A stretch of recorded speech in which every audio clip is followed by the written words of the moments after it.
C'est l'heure de politique en partenariat avec Slate.fr et son cofondateur et ancien directeur du Monde, Jean-Marie Colombani. Bonsoir à vous, Jean-Marie. Bonsoir. Alors, est-ce la fin du calvaire ou le début des ennuis? Après des jours et des jours de consultation, le Premier ministre Michel Barnier cherche à faire rentrer un cube dans un rond. En clair, former un gouvernement pour lequel personne ne semble d'accord. Trop de personnalités de droite pour les uns, trop d'incertitudes pour les autres, notamment sur les impôts. Le flou entretenu par un Premier ministre qui sait être la planche de salut, compte bien jouer sa partition en renvoyant au piquet les jeunes loups qui tapent du pied. Cet après-midi, une réunion à Matignon a lieu entre Michel Barnier et la droite et le centre. Va-t-elle être décisive dès ce soir ou demain? Mystère. L'Élysée affirme aux journalistes que la fumée blanche ne va pas tarder, mais on nous a déjà fait le coup. Alors pour en parler avec nous, Bruno Jeudi, directeur de la Tribune Dimanche. Bonsoir à vous. Bonsoir Rosine. Carole Barjon, éditorialiste. Bonsoir Carole. Bonsoir Rosine. Et Henri Vernet. Bonsoir Henri. Bonsoir. Rédacteur en chef adjoint au Parisien aujourd'hui en France. Et en fin d'émission, Véronique Reissoul pour sa chronique « La politique sur les réseaux ». Alors, Bruno, vous êtes toujours le journaliste le plus informé de Paris. Donc évidemment, je me tourne vers vous. Et Marseille. Il se passe quoi là? Est-ce que c'est ce week-end ou jamais? Oui, c'est ce week-end ou jamais, probablement. C'est la bonne formule. C'est-à-dire que cette réunion qui est un peu l'ultime round de négociation ou de consultation du Premier ministre avec les partis le Premier ministre essaie de constituer une majorité relative. Ça ne s'est jamais construit. D'habitude, on avait des majorités absolues. Maintenant, il faut construire des majorités relatives. Donc le Premier ministre fait une dernière consultation. Il va mettre un peu tout le monde au pied du mur. Les susceptibilités sont à fleur de peau. Tout le monde se renvoie la balle. Tout le monde se fâche depuis 14 jours. C'est très long.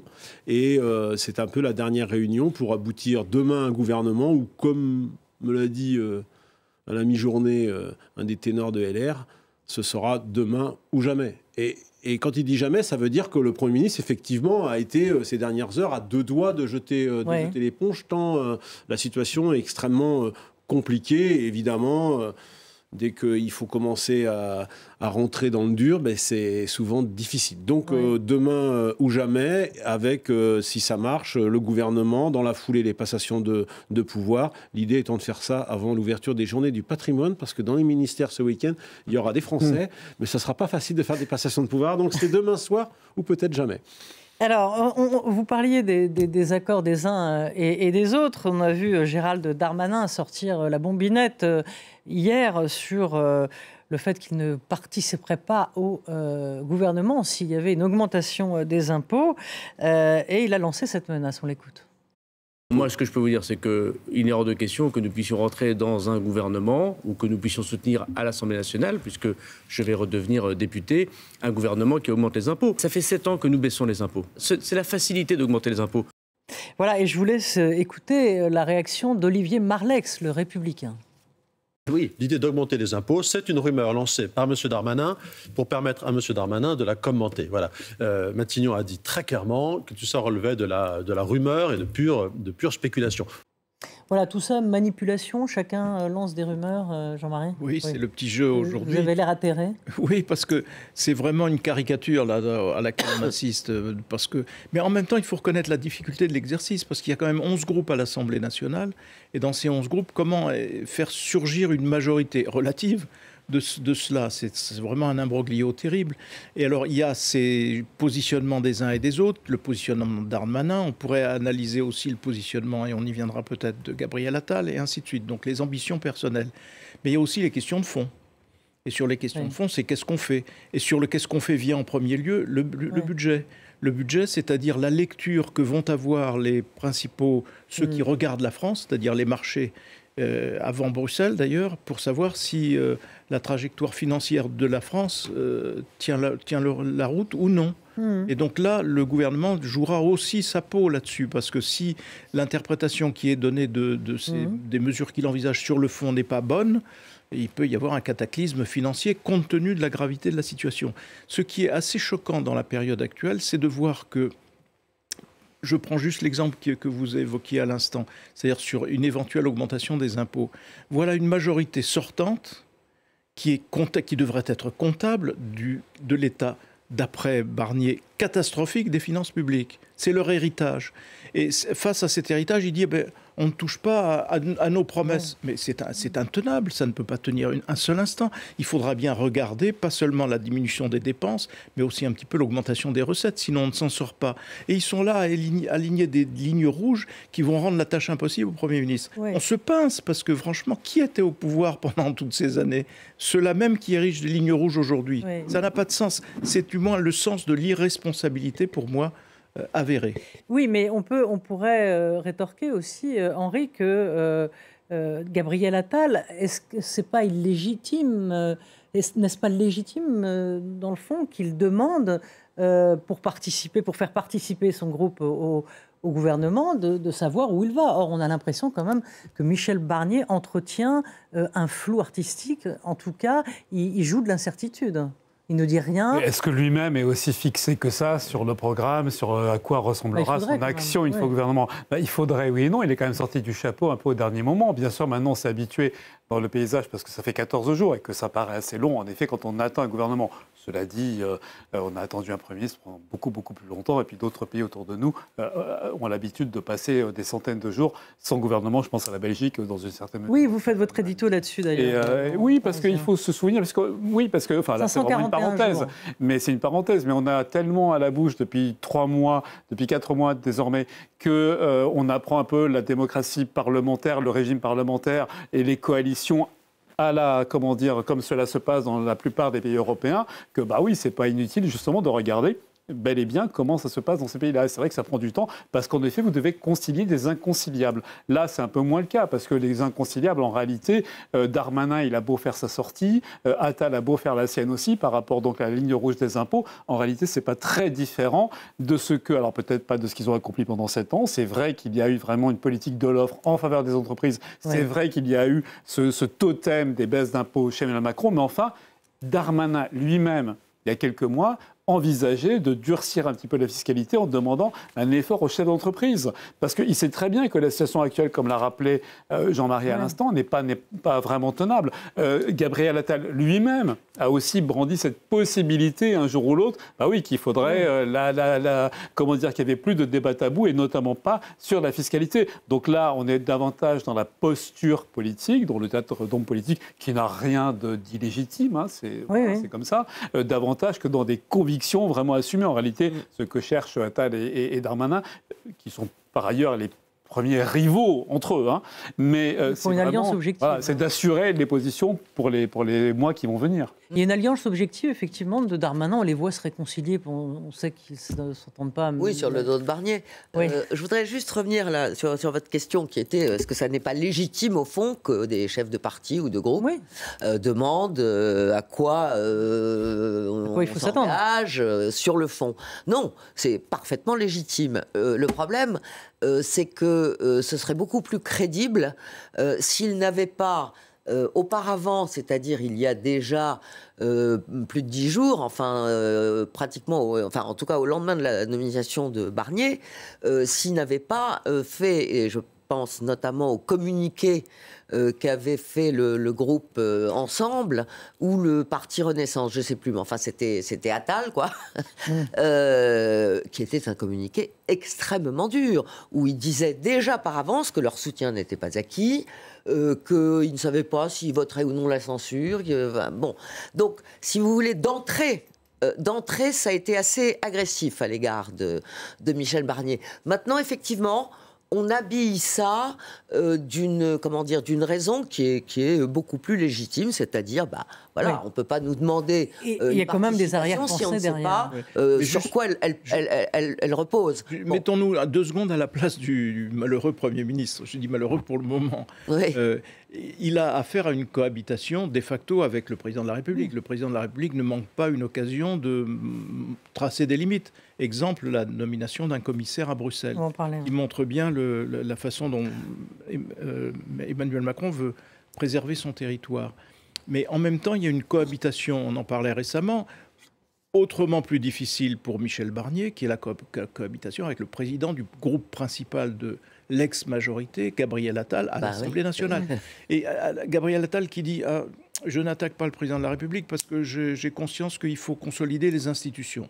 Donc il faut avoir la foi dans les institutions. Et deux lignes plus tard, il dit « Ah ben la règle du jeu a changé. Maintenant, c'est le Parlement décide, le Premier ministre exécute. » C'est qui est une révolution institutionnelle pour le coup. Bon, c'est une provocation. C'est pas une provocation. C'est sans doute ce qu'il a en tête. Mais ça ne peut pas se passer comme ça. Ça ne peut pas se passer comme ça. Ça ne peut être que l'élaboration d'un compromis entre le Matignon et les présidents de groupe. C'est forcément inacceptable. Mais ça traduit un état d'esprit qui est un esprit, comme vous le disiez tout à l'heure, agressif.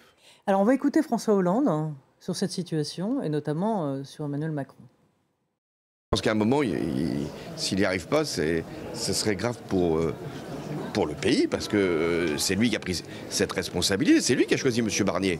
Donc maintenant, il faut qu'il aille jusqu'au bout. Quel est, Bruno, dans le fond, le rôle de Macron en ce moment dans cette tragicomédie? Certains disent que Michel Barnier est arrivé avec une liste de noms de LR et qu'il a dit « Non, attendez, là, il y a trop de LR. En gros, refaites votre copie ». Est-ce que ça s'est passé comme ça ou au contraire, Barnier sait, comme je disais tout à l'heure, il sait que Macron ne peut pas se passer de lui en quelque sorte, sinon c'est lui ou le chaos. Alors d'abord, c'est les institutions. Il choisit des personnalités pour rentrer dans un gouvernement et c'est le président qui ensuite nomme ce gouvernement. Il est arrivé avec une liste, oui, il est arrivé avec une liste. En gros, Michel Barnier veut nommer, on parle de 39 ministres et secrétaires d'État, il est arrivé avec une liste. Alors après, l'interprétation qui est faite de cette liste est différente. Il y avait l'entourage du président qui dit qu'il y avait 9 ministres LR sur 14 ministres de plein exercice. Donc effectivement, ça marquerait une domination importante d'LR, une sorte de braquage politique pour un groupe qui pèse 47 députés à l'Assemblée nationale. Renaissance, c'est 2 fois plus quand même. Et puis il y a ceux qui disent, dans l'entourage de Michel Barnier, qui disent mais non, pas du tout, sur les 39, c'est 9 sur les 39, une dizaine sur les 39, vers un quart. Donc c'est pas tout à fait pareil. Et si on compte les secrétaires d'État et tout ça, bon, ça change un peu. La vérité, c'est que oui, le président, en fait, le président, il bloque surtout sur le domaine réservé. Le nœud entre le président et le Premier ministre aujourd'hui, qui est classique de toutes les cohabitations pour le coup, qu'elles soient soft, hard, comme on veut. Là, ça bloque un peu sur la question du ministre des Affaires étrangères. Quoi, il veut mettre son grain de sel, Barnier ? C'est-à-dire que Michel Barnier a été ministre des Affaires étrangères, Michel Barnier a été commissaire européen, et Michel Barnier veut aussi s'occuper des affaires étrangères. Il a dit que c'était un domaine partagé et non pas un domaine réservé, ce qui n'est pas faux. Michel Barnier, surtout, il n'a pas aimé la mauvaise manière que lui a fait le président, puisqu'en gros, il a été mis devant le fait accompli pour Thierry Breton. Pour Thierry Breton et le successeur de Thierry Breton. Et donc, ça a crispé les relations entre les deux en début le week-end dernier. Et ça, c'est un élément psychologique important. Mais c'est vrai. Et chacun a son nom pour être ministre des Affaires étrangères, la vérité. C'est que d'un côté, vous avez Michel Barnier qui défend un nom, et puis le président qui, lui, aimerait une autre personne. Donc, sur le ministre des Affaires étrangères, je pense que ça coince. Mais à mon avis, ça va quand même se régler, parce qu'ils n'ont pas le choix sur ces questions-là. Alors Carole et après... Oui. Non, mais Bruno a raison, ça coince beaucoup là-dessus. Effectivement, l'expression de domaine partagé qu'a employé Barnier a beaucoup énervé Macron. Mais en même temps, il faut quand même dire, si j'ose dire, tout le monde joue des jeux quand même très bizarres. Parce que Emmanuel Macron, quand il dit, ou qu'il fait savoir, qu'il veut un gouvernement d'union nationale, mais ça veut dire quoi aujourd'hui, union nationale, à partir du moment où la gauche a refusé. Donc, on ne comprend pas très bien. On se dit, est-ce que c'est une exigence qu'il met en avant alors, dans le communiqué de nomination du Premier ministre, c'est marqué un gouvernement de rassemblement. Et de rassemblement, oui. Mais même le rassemblement de toutes les forces politiques, il est déjà raté, impossible, puisque la gauche a refusé, elle a même refusé de se rendre à l'invitation de Michel Barnier. Donc, est-ce que c'est un argument que le chef de l'État met en avant pour se prémunir éventuellement en cas d'échec de Barnier ou de démission, etc. Je ne sais pas, mais tout ça est un peu étrange parce que Macron sait parfaitement que le rassemblement il n'est plus possible, sauf peut-être alors avec des personnalités. Il y aura peut-être un ou deux Manuel Valls, Ségolène Royal. Est-ce que ça ne rapportera rien si on va chercher quelqu'un à gauche, ce sera quelqu'un de plus significatif, si je puis dire, qui représente. Après, il y aurait Manuel Valls et Ségolène Royal, mais ça peut pas être parlementaire. On figure un peu. Non, non, voilà. mais en dehors du Parlement. Non, mais il y a des noms comme ceux de Migaud, par exemple, qui ont circulé, qui sont plus désormais des techniciens.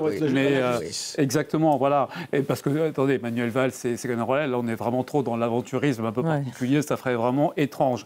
Mais là, vous disiez, moi j'ai une nuance sur le Quai d'Orsay, je ne crois pas du tout que ce soit le poste le plus difficile. D'abord, c'est vrai qu'il y a un affrontement un peu direct sur le tir de domaine partagé, domaine réservé, mais comment dire, sur les grandes lignes, ils sont d'accord. Je veux dire que la politique, le monde vu par Macron, il n'est pas très différent du monde vu par Barnier, et encore moins les affaires européennes, d'autant plus que c'est vrai que là, pour le coup, Macron n'est pas fou. Il sait très bien qu'un négociateur, le Brexit bien sûr, mais également les arcades européennes, les réseaux qu'il a dans les directions générales les plus importantes, donc celles justement de la concurrence, du budget, bref, celles qui iront mettre leur nez dans les finances publiques françaises, il les connaît bien, et donc il a besoin d'un Barnier là-dessus. Oui. Donc, et là, il y a un nom qui circule d'ailleurs, c'est celui de Barrot pour ce ministère. Voilà, ça comprendrait quelqu'un qui est à mi-chemin, quoi. Bon. Et sur le nombre de... Je suis d'accord, mais c'est pour ça que les messages qui transpirent... il y a beaucoup de provoques, parce que par exemple, dans la fameuse liste, dans le nombre de noms que voulait absolument Barnier, il y a aussi un peu d'intox qui vient pas mal de chez Renaissance, parce que quelque part, ils craignent de se faire dépouiller comme au coin du bas. Mais apparemment, joue un jeu très étrange. Mais bien sûr, mais je veux dire que les ministères vraiment importants que Macron ne lâchera pas, c'est Beauvau, c'est l'intérieur. Et ça, c'est Laurent Wauquiez qui le veut. Oui, non, mais tout à fait. Oui, mais ils n'auront pas. Ce que je veux dire, c'est qu'ils n'auront pas la justice plus... Exactement. Là, ils ne sont pas partagés. Oui, mais ce que je veux dire, c'est qu'ils n'auront pas, comme ça a transformé dans ce punch, ils n'auront pas Beauvau plus Bercy, enfin LR, je veux dire, plus, vous voyez, tous les gros ministères. Là, il faudra faire des choix. Et là, actuellement... Ils n'auront pas Bercy. Bercy, ce sera pour Renaissance. Eh bien voilà, exactement. Oui, mais c'était ça. Je pense que Emmanuel Macron ne retoquera pas le nom que Michel Barnier présentera pour Beauvau. Non, mais là-dessus, on est d'accord. Ce que je veux dire, c'est qu'ils n'auront pas l'un, ils n'auront pas les trois. Ils n'auront pas Beauvau plus Bercy. C'est qui ? Bruno Retailleau. Oui. Ce sera lui. Oui. Et a priori, ce serait 16 ministres de plein exercice, dont quand même plus de Renaissance que de... 9, enfin, plus en tout cas de EPR, Ensemble pour la République, que de on est là LR, en train de s'arracher les cheveux. Oui, mais après, il faudra voir s'ils sont d'accord sur quoi. Sur quoi ? Oui, parce que comment ils abordent les questions, parce qu'il y a quelques grandes questions qui sont sur la table, en dehors du budget et de la faisabilité d'un budget, ce qui quand même va être un exercice très difficile. Il y a qu'est-ce qu'on fait de la loi sur l'immigration ? Est-ce qu'on va plus loin ou non ? Il y a les lois de programmation qui ont été votées. Est-ce qu'on va plus loin ou est-ce qu'on les amoindrit ? Je veux dire, Renaissance avait posé des conditions là-dessus. Manifestement, les questions de santé ne sont pas résolues. Qu'est-ce qui s'est passé à la fin de l'été, là ? Enfin, encore avant la fin de l'été, c'est une nouvelle crise dans les hôpitaux, faute de médecins, etc. On pensait que la question avait été prioritaire pendant tant d'années du second quinquennat d'Emmanuel Macron. Non. Donc, vous voyez, après, ça s'accumule et ça va être assez spectaculaire et difficile. Donc, qu'est-ce qui va être sur la table, vraiment ? Et est-ce qu'il y aura consensus minimum là-dessus ? Personne ne le sait pour le moment. C'est-à-dire que là, on voit bien que ce gouvernement a forte coloration droite républicaine, avec Michel Barnier comme chef. De toute façon, il y aura une loi sur l'immigration. Il l'a déjà évoqué clairement devant les présidents des deux assemblées. Donc, il y aura une loi sur l'immigration qui reprendra ce qui a été retoqué par le Conseil constitutionnel l'année dernière et qui étaient les mesures. Et la droite républicaine estime qu'elles ont été retoquées pour des raisons de forme et de procédure parlementaire, pas des questions de fond. Donc, ils ont l'intention de les remettre sur la table. Évidemment, ça fera rechigner l'aile gauche de Renaissance. Inversement, si Renaissance veut absolument le ministère de l'économie, donc ça va être un peu une espèce de passe-moi le poivre, je te donne le sel, et ils vont essayer de répartir les différents postes. Cela dit, l'aile gauche, on la cherche. Comment ? L'aile gauche, on la cherche. Qui l'incarne ?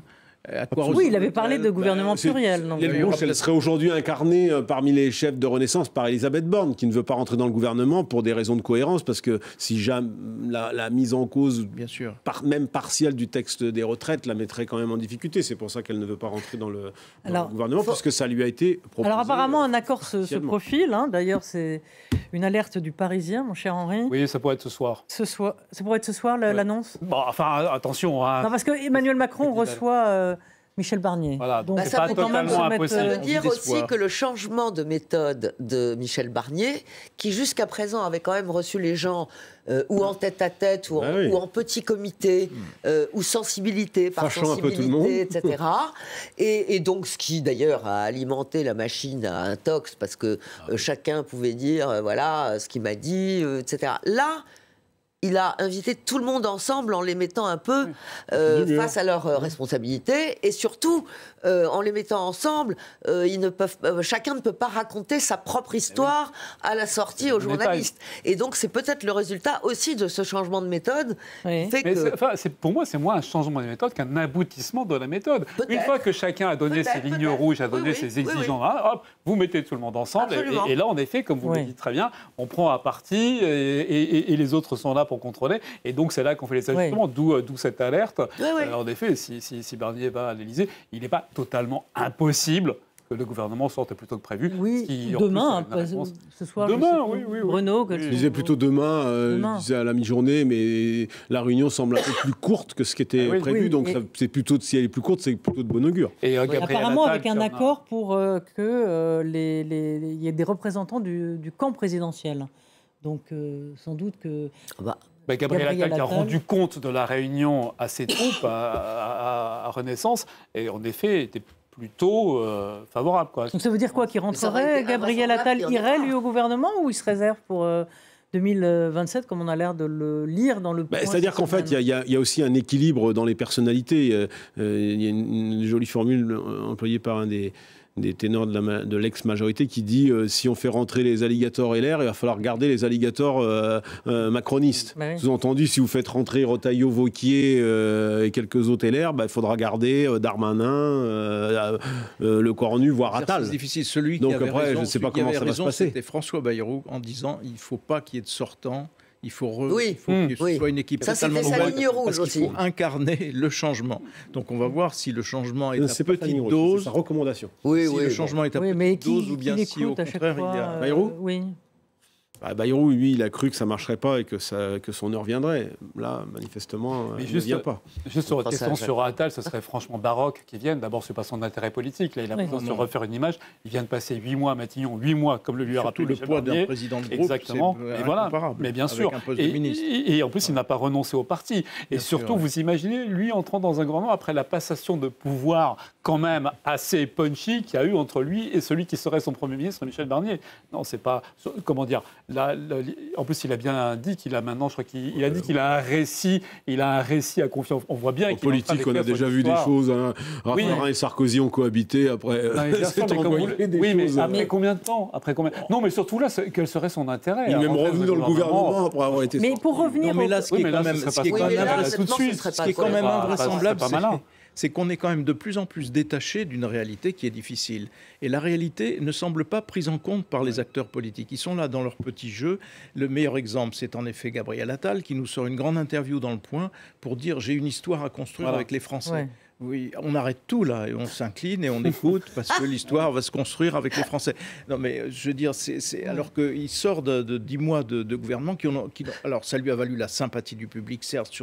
Il n'est pas resté assez longtemps pour être détesté. Mais en même temps, on ne voit pas quelle preuve il a apporté que nécessairement on doit construire une histoire avec lui. Donc il y a ça, il y a Wauquiez et ses embarras présidentiels, il y a il y a Édouard Philippe aussi qui a posé sa candidature. Il y a la gauche qui est toujours dans l'embarras parce que la gauche est toujours prisonnière de Mélenchon. Je veux dire, tout ça n'est pas vraiment la réalité que devrait saisir à bras-le-corps un gouvernement ou des responsables politiques pour traiter les problèmes du pays. C'est tout. C'est pas... Carole, est-ce qu'il a intérêt, Laurent Wauquiez, alors qu'il est présidentiable enfin, il l'a pas dit... textuellement, mais bon, on le comprend que c'est un des candidats de la droite à la présidentielle.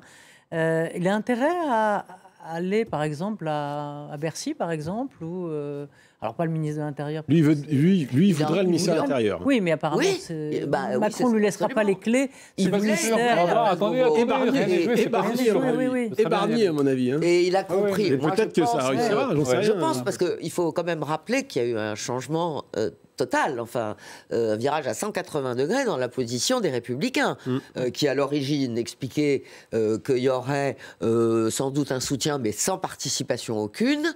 Et il y a eu le pacte législatif après, quand même, c'est un petit pas. Oui, mais enfin bon, et puis au fil des semaines, on a vu qu'il changeait de position. Je pense qu'il y a quand même un petit effet Sarkozy là-dedans, parce qu'on sait que Sarkozy plaide depuis fort longtemps pour une véritable coalition des Républicains avec Macron. Ça n'a jamais fonctionné. Il fallait la faire en 2022. C'est pas vraiment lui qui a poussé Barnier.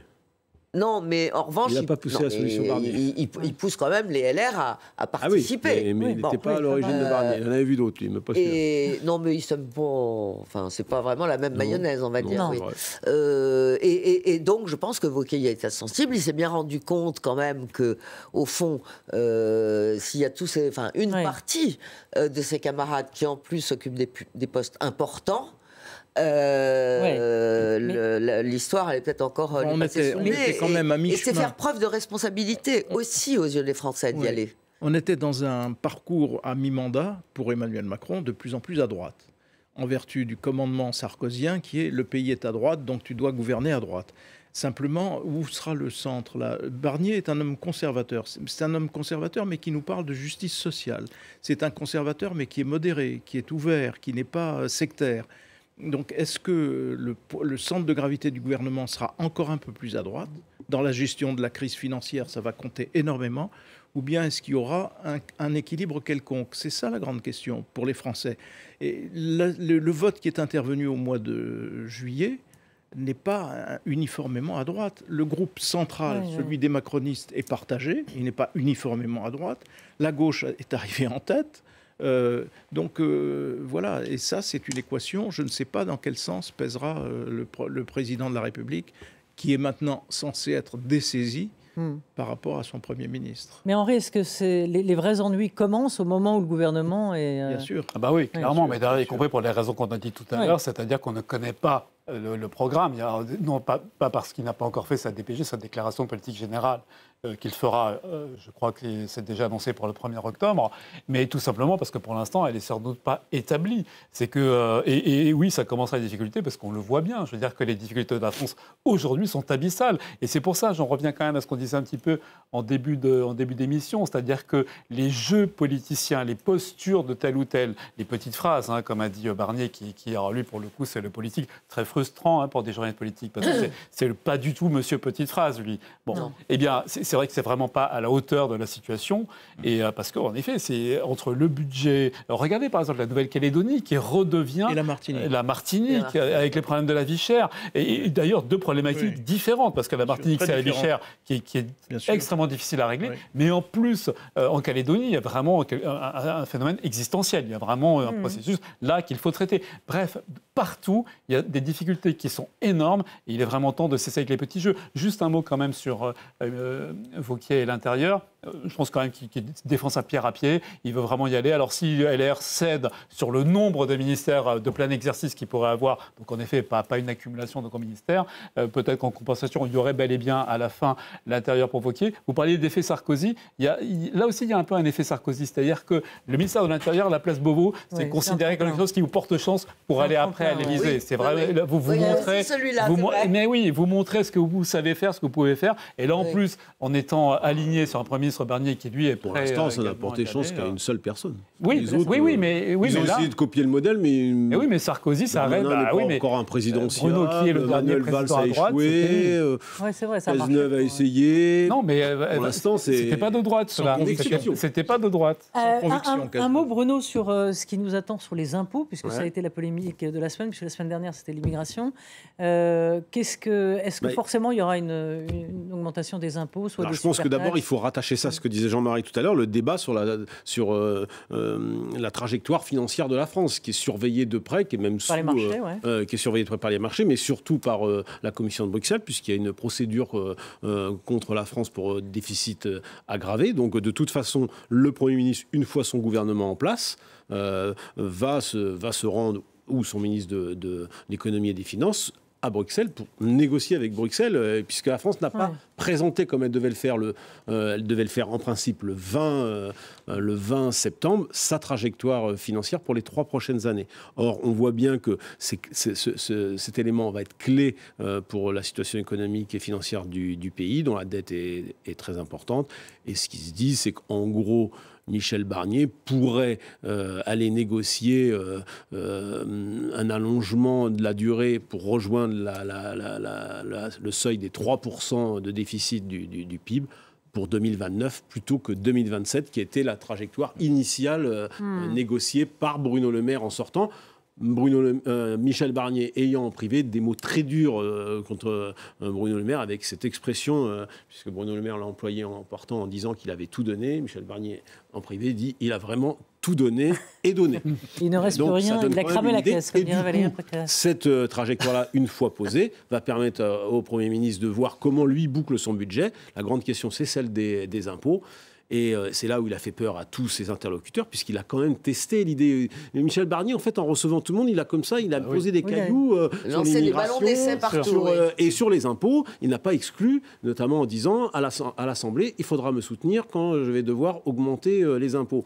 Et c'est vrai que pour un Premier ministre de droite, il y a quelque chose d'assez étonnant. Et pour des ministres. Mais l'impôt sur les revenus, comme l'impôt sur les sociétés, rien n'est exclu, même si le fidèle Alain Marlex, qui était le président du groupe LR, il menti cette donne. Il n'empêche, c'est quand même Olivier Marlex. Ouais. Alain était son père. Il n'empêche, on voit bien que pour boucler ce budget, il va falloir trouver des ressources. Est-ce que ce seront des économies budgétaires, mais on sait que ce ne sera pas suffisant. Est-ce qu'il faudra passer par le volet recettes, le volet dépenses, du rendement immédiat avec des impôts à rendement rapide, comme l'impôt sur le revenu? Je pense que les Français tout le monde lui rappellera ce qu'il a dit dans son discours lors de la passation de pouvoir, c'est que je veux plus de justice fiscale. Donc, c'est à ça que tout le monde va se référer. Justice fiscale, en France, on sait ce que ça veut dire. Traduire pour nos téléspectateurs, justice fiscale, ça veut dire augmentation des impôts. En principe. Pas pour tout le monde. Mais ça veut dire augmentation des impôts. Ça peut aussi vouloir dire que tout le monde doit payer l'impôt sur le revenu. Cela dit, si vous excluez toute augmentation des impôts, quel qu'il soit, parce qu'il y en a qui sont peut-être augmentables. Je parle des impôts sur les profits des très grandes entreprises, etc., qui ont été évoqués même à droite, ainsi de suite. Même par Barnier. Vous vous retournez vers la dépense. Donc vous diminuez les dépenses. Où ? Moins de juges, moins de policiers, moins d'armées, moins d'enseignants. C'est infaisable. Décaler les lois de programmation. Si vous faites tout reposer sur la baisse des dépenses, c'est infaisable. On retrouve Véronique Reissoul pour la politique sur les réseaux et on part aux États-Unis pour dans le monde impitoyable des fake news.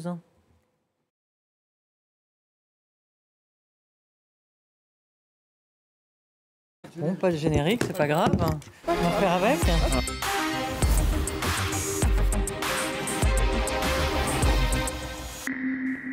Bonjour ma chère Véronique. Bonjour. Donc on va aux États-Unis avec la campagne, on est en pleine campagne électorale. Je me suis dit que ça allait vous changer un peu, qu'on allait parler de quelque chose d'autre tout d'un coup, donc on attend les réponses, et donc on va parler des Américains. Et on va parler des fake news, parce que vous savez qu'au Kremlin, il y a deux vidéos qui ont été extrêmement partagées et extrêmement vues, qui ont été produites pour déstabiliser, décrédibiliser Madame Kamala Harris. Il est maintenant reconnu que ces deux vidéos viennent d'un groupe bien spécifique allié au Kremlin. La première des vidéos, on voit un groupe de partisans de démocrates qui attaquent un seul partisan de Trump, et donc qui montre qu'ils ne sont pas courageux et que les partisans de Trump sont des victimes. Et puis il y en a une autre qui a été la plus vue. Je vais juste vous montrer une capture d'écran parce qu'on ne va pas relayer cette vidéo. Mais en gros, il est dit dans cette vidéo que Kamala Harris aurait causé en 2011 la paralysie d'une jeune fille dans un accident de voiture. Après, elle se serait enfuie. Donc évidemment, c'est faux. Non seulement c'est faux, mais c'est typiquement ce qu'on appelle une fake news. La vidéo a été retirée, elle a été, comme on le voit là, dénoncée par beaucoup. Alors je l'ai traduit, voilà, c'est un message en anglais qui dit « Cette histoire de délit de fuite de Kamala Harris est fausse.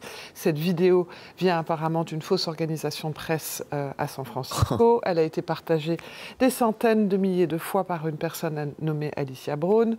Bref, en disant « Arrêtez de la partager, il faut la retirer ». Elle a été retirée de plein d'endroits, mais vous imaginez bien que si je vais montrer qu'une capture d'écran, c'est qu'on la trouve encore. Donc c'est toute la complexité de retirer des deepfakes, de retirer des fausses informations. Et elle a été plus que vue. Alors après, l'une des façons pour faire en sorte qu'on ne croit pas des fausses informations ou que l'on se méfie, c'est d'essayer d'éduquer l'opinion. Alors pour ça, il y a eu plein de méthodes. Alors, je vais vous montrer une vidéo, on passera peut-être pas le son, mais vous allez comprendre en regardant. Vous voyez, on voit Monsieur Trump qui tient une arme, qui est arrêté. On voit après Madame Kamala Harris qui tient une arme, qui elle-même est arrêtée. On voit après Monsieur Elon Musk, et ainsi de suite. Donc, je vous laisse apprécier. On va dire que ces tentatives de démonstration des risques de manipulation des images se multiplient. Elles ne sont pas toujours très efficaces, mais là, elle est assez efficace parce que c'est tellement énorme que ça passe que beaucoup de gens l'ont regardé et c'est très bien fait parce qu'en plus c'est fait par des professionnels de l'image et c'est extrêmement intéressant parce que ça montre à tout le monde, comme tous les camps sont dedans, qu'effectivement il ne faut pas se fier aux images. On a même Poutine qui est arrêté, vous voyez, enfin bref. Peut-être un jour. Hein. Ça arrivera peut-être un jour. Et là on a Obama qui est avec une arme. Bref, et c'est sans doute la meilleure des façons parce que quand vous supprimez une vidéo, ça ne fait que renforcer le complot. Bon, on se doute que le pape, voilà. Mais globalement, c'est une façon, donc ce sont ces deux artistes, c'est une façon de mobiliser l'opinion. Ça a pas mal fonctionné. Pour autant, il faut vous dire que la campagne américaine, c'est quand même très particulier. Il y a même des parodies qui sont proclamées comme parodies. Et en particulier, là, on va aussi regarder, sans forcément mettre le son, cette parodie sur Kamala Harris. Il est acté que c'est faux. Mais elle a été vue plus de 60 millions de fois.